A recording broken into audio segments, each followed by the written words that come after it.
All right, friends, here I am. And before we get started, I'm going to do something very important here. I'm going to start the clock.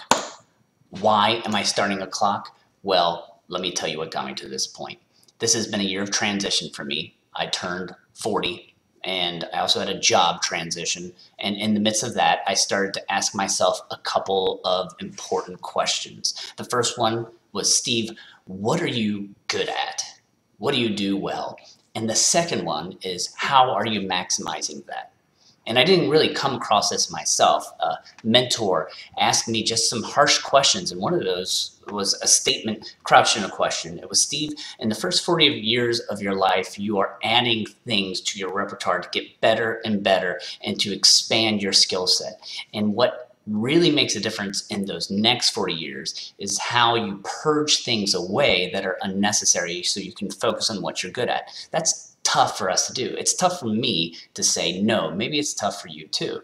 So I had to ask myself, what was I willing to give up? And one of those things I decided to give up was teaching in the classroom. Now, don't get me wrong. I love teaching. It really energizes me, although I really hate grading papers, so that's why I gave better grades the longer I went out. So for my students later, you're welcome. But here's the thing. I still like this idea, this concept of communicating, because I've had to figure out what am I good at and how am I maximizing that. And I think this is a venue for me to do it. So that's why I'm doing the 3 in 3. Every week in 3 minutes, I'm going to try to take 3 concepts or 3 ideas from the week's occurrences and try to weave them together and put it up here. Why? Because it's derived from who I have figured out I am.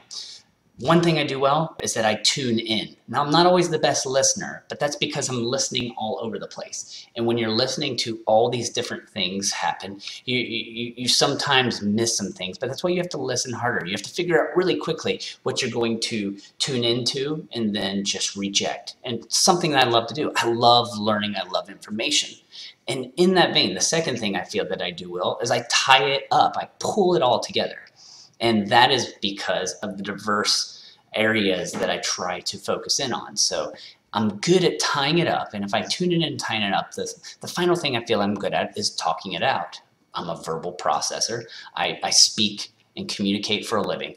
And it's one of those things that's critical, not just having the information, but figuring out how to communicate it well to audiences. And since those 3 things are what I'm going to do, this is going to be a venue by which I do that. So I'm going to try to put out content every week or so, maybe more, maybe a little less, but just something consistent to force me to try to think critically about who I am. So let me ask you, this is the question for you. Same thing I had to face with, you need to grapple with.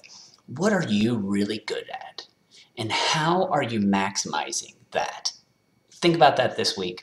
And as you can hear, our time's up, and we'll do this later. houseofcar.com, Twitter, YouTube channel, all this stuff. Find me. We'll see you.